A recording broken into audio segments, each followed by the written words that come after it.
Halo teman-teman di channel Peka Cerita. Kita akan membuat vlog pertama. Ya biasa ngobrol-ngobrol kayak podcast lah. Mungkin saya juga nanti akan upload di podcast Peka Cerita. Sama di YouTube. Gitu. Ya, Iya. ya semoga semoga ya jalannya lempeng, nggak Ya. berhenti di tengah jalan. Ya, Oke. Di vlog pertama ini ya. ya, Saya akan ngobrol dengan tahu sendiri lah ya pasti teman-teman ini. ya nggak tahu lah kan, pendengar penontonmu nggak cuman angkatanmu kau bakalan enak YouTube. Oh iya. Ya kan? Oh iya, ini mau saya kenalin apa kenalan saya? Hah? Mau kenalin apa saya mau kenalan Oh sendiri iya, apa saya kenalan sendiri aja. Oh iya, Atau silakan. sampean kenal saya nggak sih? Enggak kan? Enggak, Mas. Ya, Maaf. jadi ya nama saya Gilang Dwi Nugroho. Saya ini ya, apa namanya, sarjana biologi. Luar biasa. Bisa. Sarjana sains. Sains. Nggak ada biologi, adanya sains. Nah, terus saya ini asal Tangerang. Asal Tangerang, tapi sekarang saya netap di Solo karena memang sebelumnya saya sekolah di Solo. Kuliah. Ya, kuliah. Oh, ya. Kan kuliah sekolah. Iya, iya. Ya, sampai saat ini di Solo. Sementara atau selamanya nggak tahu nanti. Sekarang sibuk ngapain, Mas? Kalau sekarang saya sibuk ini sih, ada bantu dosen lama saya Oh. di Solo, Maya menetap di Solo. Kemarin disuruh untuk apa istilahnya, editor enggak Iya. ya, kayak bagian section editor gitu di jurnal universitas namanya, mungkin teman-teman bisa cari. Iya, itu di websitenya apa? Websitenya kalau Websitenya mau baca jurnal semujo.id yang Bio- gabut. ya, atau semujo.id bisa lah, atau biodiversitas.uns.ac.id. Oke. Coba cari, pokoknya jurnalnya biodiversitas. Dari gini Mas, kan Mas Gilang itu skripsinya kan tentang anggrek ya, anggrek, tapi dibahas lewat habitatnya, jadi habitat penyusun anggrek itu. Nah, mungkin bisa ceritakan Mas Gilang skripsinya dulu itu seperti apa? Ya, jadi dulu skripsi saya ini sebenarnya terinspirasi ya dari salah satu spesies anggrek yang jarang mungkin bisa persebarannya sampai wilayah Jawa bagian barat. Itu di istilahnya di Indonesia mungkin hanya ada di Pulau Jawa. Nah, di Pulau Jawa ini ternyata persebaran paling barat itu ada di Gunung Lawu. Di Gunung Lawu kan dekat, istilahnya ya dekat sama Solo ya. Meskipun sebenarnya cukup 1 jam dari pusat kota Solo. Ya. Nah, di situ Gunung Lawu ini ternyata wilayah, dibagi wilayahnya ini ada wilayah Jawa Timur sama Jawa Tengah. Kayak gitu. Nah, saya dapat informasi kalau anggrek ini apa namanya, istilahnya cuma ada di Jawa, itu dari buku Comber Java, Orchid of Java. Itu terbitan 1990.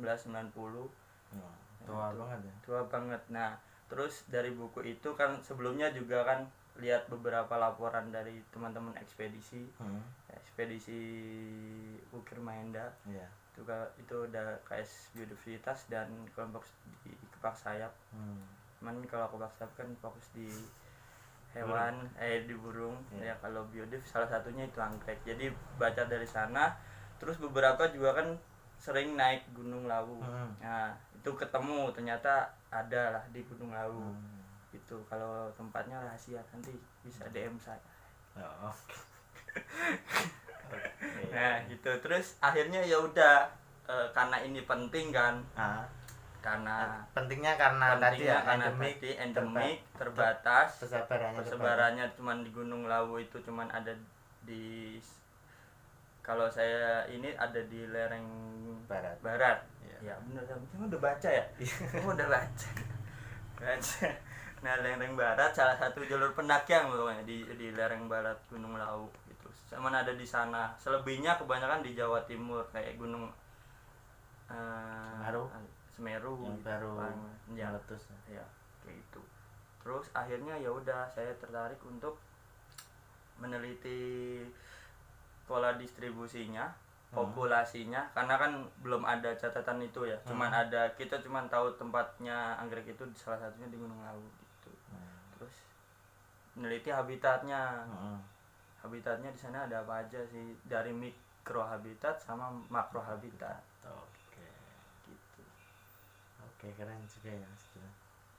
Jadi teman-teman yang saat ini sedang bingung nyari tema skripsi atau lagi skripsi tumbuhan, nah ini Mas Gilang bisa jadi teman diskusi ya. Nanti bisa dihubungi lewat IG Mas Gilang nanti di sini. Jangan dikit.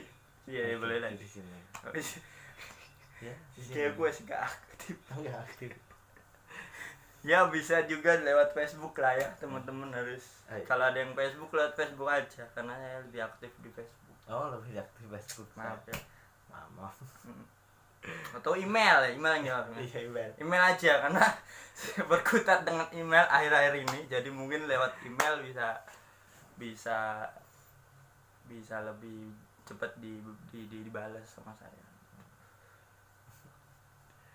Oke, setelah itu kan tadi ada 4 ya.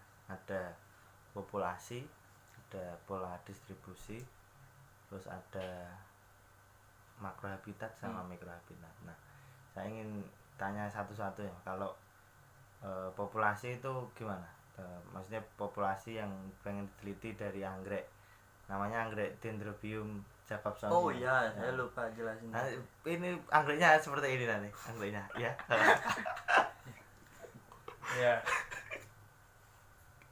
Ya, berarti maksudnya populasi kalau berarti gimana nanti yang diteliti dari populasi dan Dendrobium Jacobsoni? Ya, kalau dari populasi sebenarnya ini nanti di sana kita nemu berapa sih jumlahnya dari anggreknya ya, kita hitung. Sebelumnya kita pilih dulu lokasi yang paling banyak populasinya di mana, karena memang saya fokusnya sebenarnya di pola distribusinya. Jadi metode saya menggunakan plot gitu. Di plot oh di sini ternyata anggreknya lebih banyak gitu. Terus di anggreknya lebih banyak, terus di plot itu ada berapa anggreknya lebih banyak ya, kayak gitu. Jadi anggrek ini sebenarnya epifit ya, bukan di tanah. Nah, nanti ada fotonya gitu. Oke. Jadi ya udah tinggal dihitung di plot itu ada berapa, 1 2 3. Nanti sesuai perhitungan ekologi gitu kan. Kalau ekologi dia lebih paham kayak gitu. Ntar di apakah polanya berkelompok, apakah polanya menyebar atau jarang-jarang acak gitu. Nanti ada dari 3 itu, mungkin kalau emang salah nanti koreksi mas kayak itu. Karena agak lupa, udah 1 tahun yang lalu. Berarti lebih ke sampling ya mas, Iya, pengambilan peta-peta sampling di Gunung Lawu. Jadi teman-teman bayangannya jangan nganggap ini satu Gunung Lawu Mas Gilang jelajahi nyari anggreknya. Iya. Dia hanya ambil misalnya perkiraan potensinya yang paling paling potensial ya di sana. Seperti itu. Jadi udah jelaskan tadi, udah nyambung. Jadi ada populasi sama pola distribusinya itu nyambung. Jadi populasinya punya kelimpahannya di peta contoh, terus nanti bisa dicari pola distribusinya apakah sama kaitannya dengan habitatnya. Jadi kenapa mungkin di situ ada habitatnya seperti ini, di situ banyak ternyata habitatnya seperti itu. Ya mungkin ya di Gunung Lawu mungkin semua, kalau di saat ini ya di Gunung Lawu itu cuman ada di lereng barat tadi. Tapi mungkin dulu kan kita nggak tahu, mungkin seluruh Gunung Lawu itu ada, cuman kan faktor lain kayak cuaca, terus kita juga berpengaruh, atau degradasi habitat juga ngaruh, hingga akhirnya cuman ada di lereng barat itu tadi. Makanya sebenarnya juga fokus sama habitat dari si anggrek Dendrobium jacobsoni ini, epiphyt anggrek ini. Itu jadi di sana tuh ketinggiannya kurang lebih berapa ya? Kemarin saya nemu itu ketinggian 2000 sampai 3000 itu udah secara alami merupakan tempat ketinggian yang disukai sama anggrek ini, cocok gitu loh. Mungkin di bawah bisa kita ambil, tapi di bawah kita ambil terus taruh di bawah, kemungkinan bisa hidup iya, kemungkinan enggak juga iya. Jadi masih ada rentangnya kayak gitu. Cuman ya tempat alaminya kan ya yang paling bagus untuk pertumbuhan dia gitu. Jadi jangan sampai kita ngambil gitu. Jadi teman-teman kalau ya sama seperti kasusnya kayak apa itu bunga abadi itu Edelweiss. Nah, sama sih. Jadi kalau teman-teman suka naik gunung lihat bunga bagus ya jangan diambil, difoto-foto aja. Ya difoto aja, jangan kasih orang. Ya semua yang cantik harus dimiliki, dibawa pulang nggak usah. Ya kan kalau bunga Edelweiss kalian mau ambil, mau taruh sampai bawah pun tetap seperti itu ya, karena namanya bunga abadi, jadi nggak kering nggak apa. Tapi kalau anggrek ini malah salah kalau kalian ngambil terus bawa di bawah, karena emang habitatnya nggak cocok di tempat panas seperti kita yang sebagai makhluk yang paling adaptif. Iya. Jadi ya itu nanti kan pengaruhnya juga ke anggreknya. Ntar juga ada mungkin ada serangga yang memanfaatkan nektar dari anggrek, anggreknya hilang, jadi serangganya juga bisa hilang, punah. Tuh.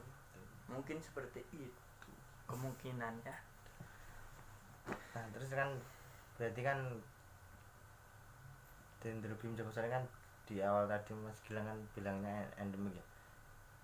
Daerah persebarannya ditemukan di tempat-tempat terbatas tertentu. Nah, berarti kan itu berkorelasi dengan makrohabitat sama mikrohabitatnya yang Mas Gilang teliti. Nah, kalau dari hasil penelitian itu yang kira-kira berkorelasi, kenapa kok Dendrobium jacobsoni kok endemik, kenapa?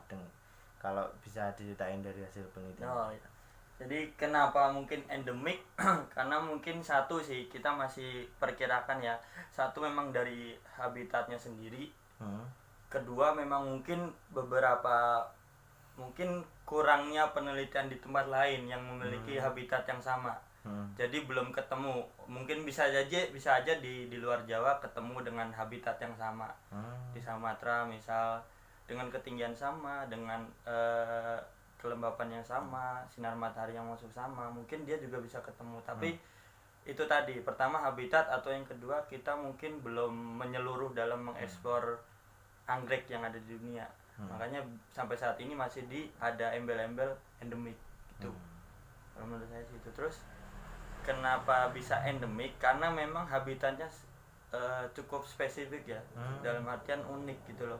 Gimana? Karena dia cuman bisa menyebar itu di ketinggian tadi 2000 sampai 3000. Nah, biasanya di Gunung Lawu ini kan biasanya kalau baca di Stenis Flora Pegunungan Jawa itu kebanyakan gunung yang ada di Jawa itu memiliki curah hujan yang tinggi. Kebanyakan bisa sampai 2000 sampai 4000 mm biasanya per tahun gitu ya. Itu.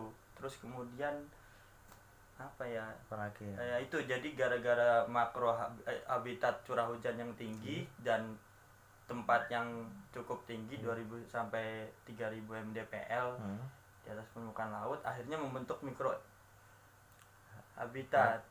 Ya, jadi nanti ngaruh ke intensitas cahaya, kelembapan, suhu, terus mungkin tumbuhan yang hidup, karena dia kan epifit. Jarang pohon tinggi, istilahnya tipe pohon lah, kan ada rumput, ada pancang, tiang. Nah, tipe pohon kan jarang yang hidupnya di ketinggian 2000 sampai 3000. Nah, itu juga berpengaruh. Jadi anggrek ini harus ada inangnya yang nempel, karena dia epifit bukan tanah. Jadi penting tadi karena iklim makronya seperti itu, akhirnya membentuk mikro, kayak akhirnya cuma cahaya yang masuk berapa persen, terus suhunya juga harus mungkin kalau malam bisa minus, bisa jadi minus berapa derajat, atau kalaupun siang cuman sampai 20-an derajat Celcius. Kelembapan udaranya juga pun ngaruh, mungkin sampai di atas 70% kelembab dari skala 1 sampai 100. Kayak gitu. Jadi memang agak sulit kalau memang ditaruh bawah, mungkin bisa hidup, tapi mungkin sampai fase generatif atau berbunganya susah itu. Meskipun sebenarnya dia bisa dengan tunas juga hidupnya, itu lewat tunas maksudnya. Fase vegetatif ya generatif kan dari bunganya. Iya, betul. Yeah. betul. Tapi kalau terkait yang FPP kan berarti dia menempel, istilahnya menempel di pohon ya. Inang. Ya. Itu ada maksudnya spesifik nggak? Iya. Sebenarnya pohon ini atau ciri-ciri pohon ini. Okay. Jadi sebenarnya di Gunung Lawu itu di ketinggian segitu di 2000 sampai 3000 tadi di lereng barat Gunung Lawu itu ada salah satu pohon yang bisa hidup, namanya Casuarina jungwuhiana, cemara gunung nama Indonesianya atau nama lokalnya itu. Jadi karena memang adanya cuman pohon itu yang bisa mencapai iklim mikro yang cocok, mungkin ini cuma perkiraannya, jadi saya nggak bisa menyebut kalau itu pasti spesifik sama Dendrobium jacobsoni. Mungkin kalau ada pohon lain yang bisa hidup di ketinggian seperti itu, bisa jadi juga dia bisa hidup. Karena menurut saya dia epipet sama pohon lebih ke pengaruh dapat sinar mataharinya, karena tinggi mungkin sinar mataharinya jadi bisa optimal. Terus karena rantingnya seperti kurang nggak terlalu menutupi sinar matahari, jadi mungkin kayak nggak bisa spesifik kalau epipet tumbuhan anggrek spesifik dengan pohon inang yang ini sama ini. Toh kita kadang naruh di pohon mangga mungkin ya bisa hidup gitu. Tapi pernah menemukan kasus dia kalau menempel di kalau kasus secara alami nggak pernah. Karena kemarin sih skripsi saya cuma nemunya di Cemara Gunung. Cuman waktu itu saya ke Taman Hutan Rakyat Raden Suryo. Taman Hutan Raya. Tahu Hutan Raya ya. Nah itu di Tahura Raden Suryo Mangku. Oke. Itulah ya. Tahura Karjoyoso. Karjoyoso itu ternyata di bawah itu di pohon apa ya?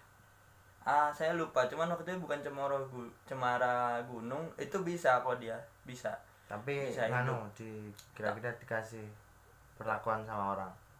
Karena memang kondisinya agak mirip di atas 1000 agak mendekati, memang itu bisa hidup. Tapi ternyata batangnya nggak sebesar ketika dia di lereng barat tadi. Bunganya juga aslinya bunganya merah, nanti bisa kalian lihat. Bunganya aslinya merah, tapi ketika di situ agak biru, pink. agak kurang merah gitu, kurang menyala. Berarti kan misalnya kalau pengaruh pohon epipitnya tinggi kan bisa jadi hipotesis kenapa kok dia hanya di Jawa bagian timur, bukan juga mengikuti yang Cemara Gunung kan. Kalau nggak salah dia hanya ditemukan di pegunungan Jawa Tengah ke timur. Oh iya. Mungkin juga itu juga mungkin ya, tapi itu bisa jadi bahan penelitian buat teman-teman selanjutnya ya. Teman-teman selanjutnya bisa membuat istilahnya penelitian lanjutan dari skripsi saya. Bisa memberikan inspirasi. Jadi kalau anggrek itu ditaruh di ketinggian tertentu hasilnya seperti apa, misal dibawa ke Solo terus dibawa ketinggian 1000, dibawa ketinggian 2000, secara fisiologinya bedanya apa. Nah itu mungkin bisa kan. Kalau saya secara nggak fisiologi gitu, secara ya udah kehidupan di alam, kelihatan morfologinya ternyata lebih besar. Ini meskipun saya nggak ngukur ya, tapi itu terlihat memang kalau di bawah ketinggian tadi 2000 tadi itu batangnya lebih kecil gitu. Dan morfologi bunganya beda warnanya. Oke. Dari warna bentuknya sih sama sih morfologinya mah, cuman ya itu basic. Oke, berarti itulah teman-teman kalau kita ngulik skripsi Mas Gilang. Mungkin ada banyak lagi yang saya ingin tanyakan. Nah, setelah skripsi, nah kita bahas ngobrol tentang anggrek aja secara umum. Nah, tanya pertama mungkin Mas Gilang kenapa sih dulu bisa jatuh cinta ke anggrek sampai ingin jadi apa, kalau peneliti burung kan ornitolog ya, kalau anggrek apa, orchidolog. Apa namanya kita nggak tahu. Nggak tahu ya, mungkin apa ya, mungkin botanis tetap masuknya ke tumbuhan secara umum ya, tetap ya. Atau mungkin ada teman-teman bisa komen di bawah, bisa kasih tahu kita. Iya betul.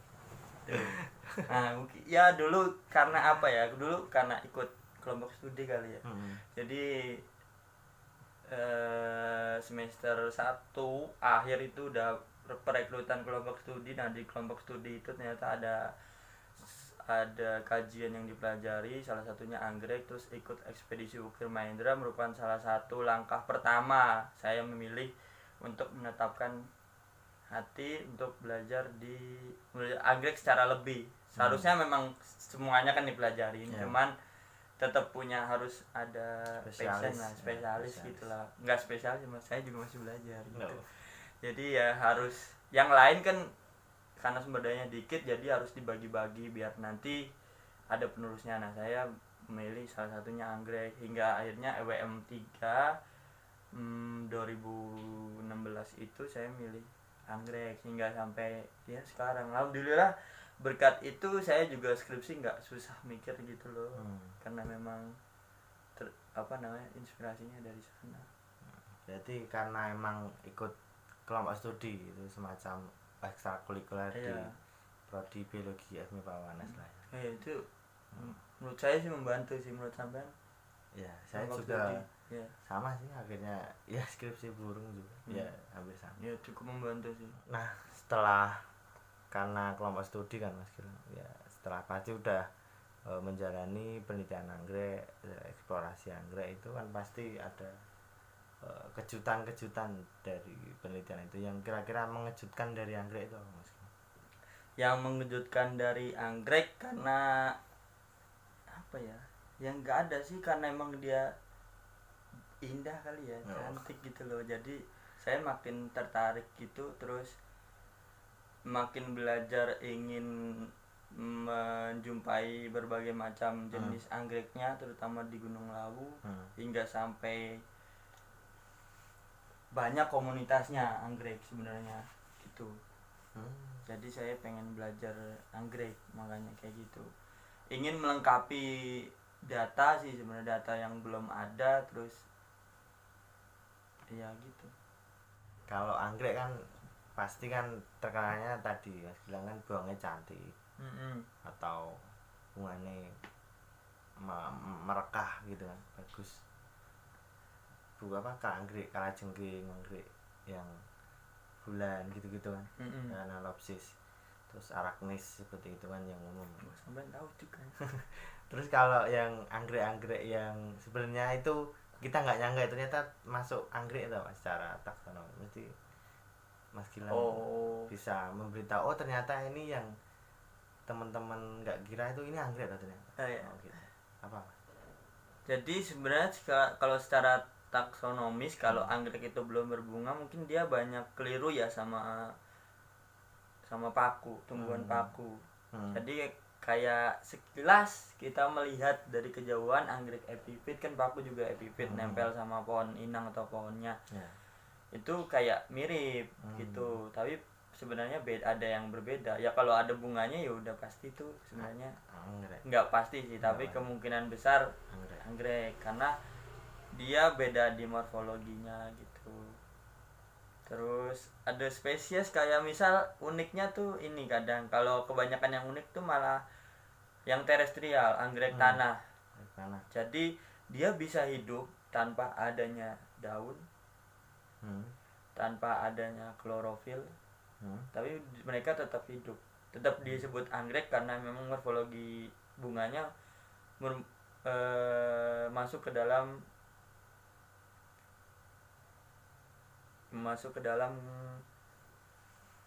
orchido, apa dari Iya, orchid orchid Orchidaceae. Orchidaceae ya. Iya. Masuk ke dalam family Orchidaceae. Karena memang masuk ke dalam Orchidaceae karena dari struktur bunganya punya labellum. Tapi beberapa anggrek nggak seperti anggrek pada umumnya.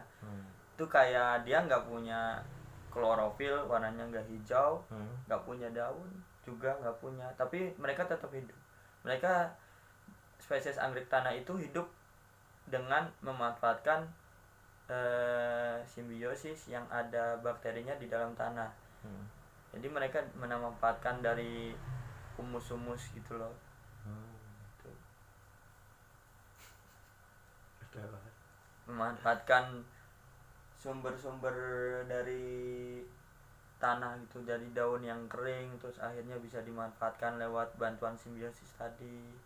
Jadi mereka dari sana dapatnya, nggak dari matahari, maksudnya dari fotosintesis tuh.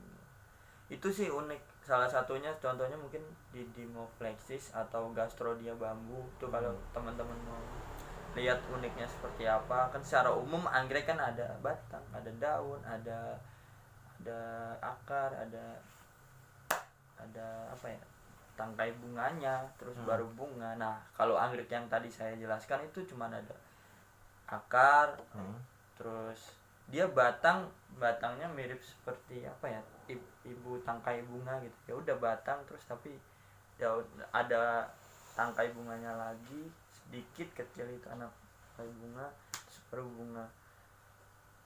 Tanpa adanya daun dia bisa hidup dari memanfaatkan sisa-sisa organisme yang ada di dalam tanah, organik ya. Organik itu dimanfaatkan dari tadi, dia simbiosis dengan berbagai macam bakteri yang ada di dalam tanah. Akhirnya bisa hidup. Coba sampai kalian bisa cari mungkin Gastrodia bambu, terus di Dimophlexis valens gitu. Paling Kalau selain itu Mas, kalau selain keunikan dari sisi kelengkapan organ tubuh ya kayak tadi, terus kalau anggrek itu kan biasanya paling umum buat kita kan buat tanaman hias. Kalau fungsi lain apa selain tanaman hias yang biasa teman-teman nggak tahu terkait anggrek? Anggrek itu ini, dia, kalian tahu pewangi vanila blue, vanili. Nah itu sebenarnya dari buah anggrek. Itu mungkin banyak yang nggak tahu ya, ini sih. Iya. Kayaknya sih nggak banyak yang tahu kalau vanili kan ya. Vanili itu dari anggrek, ternyata itu tuh dari buah anggrek yang dimanfaatkan buat salah satunya mungkin jadi bahan pewangi. Tuh. Terus apa lagi ya fungsinya? Mungkin kalau anggrek yang ada di alam agak susah dijadiin spesies hias karena kebanyakan bunganya kecil-kecil gitu, nggak gede kayak anggrek bulan, anggrek kalajengking tadi yang disebut kayak gitu. Tapi beberapa juga ada sih sebenarnya, nggak semua memang anggrek spesies alam gitu yang bisa dijual dan laku. Berarti kalau anggrek tadi kan ada vanili sebagai pewangi, terus Gilang bilang kalau anggrek alam itu beda sama anggrek hias. Jadi anggrek hias sih sebenarnya apa Mas perbedaannya dengan anggrek alam Mas? Anggrek hias apa perbedaannya? Ya kalau hias kan apa namanya, dia kalau ciri-ciri hias mungkin bisa keindahannya tuh kelihatan oleh orang yang istilahnya karena dia ukurannya bunganya lebih besar, terus kadang ada wanginya, ada wangi-wangi harum bunganya, mungkin itu lebih cocok dijadiin hias. Jadi kelihatan dipajang di depan rumah, oh itu anggrek terus lagi berbunga, bunganya besar gitu. Kalau kebanyakan yang enggak, maksudnya anggrek alam tapi nggak berpotensi hias ya, dia itu kecil, kebanyakan anggreknya kecil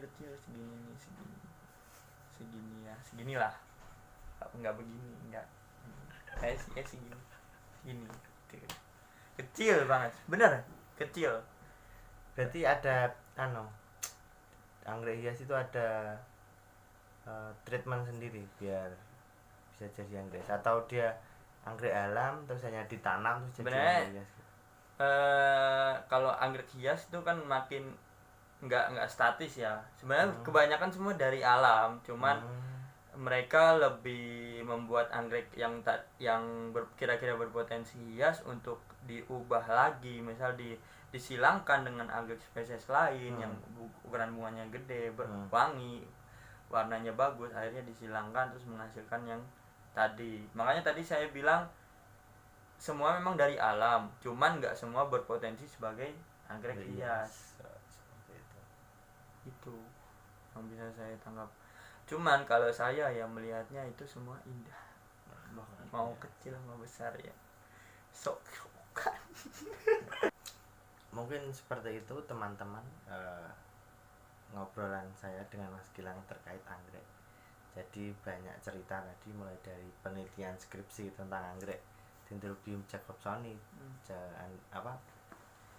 anggrek endemik Lawu, pegunungan Lawu ke arah timur di Jawa. Terus juga ada ya nyinggung-nyinggung dikit anggrek secara keilmuan lah, ada juga terkait fungsi anggrek tadi. Iya sebenarnya masih banyak ya, cuman mungkin waktunya nggak cukup karena ini pertama kali rekaman gitu ya, jadi agak blank gitu, mohon maaf ya. Saya juga ngantuk kelihatan, nanti rekamannya ini pasti Coba nanti saya ya. ngantuk banget. Terus karena kita nggak pakai masker, saya minta maaf. Tapi untuk teman-teman kalau keluar rumah tetap pakai masker, tetap cuci tangan kalau mau melakukan sesuatu, dan juga Setiap hari swab. Oke, saya ucapkan terima kasih sudah menonton video ini ya, semoga bermanfaat Ya. Nah seperti itu, selamat akhir tahun, selamat bulan Desember, selamat menuju tahun 2021 Ya. Bye-bye. Kalau ya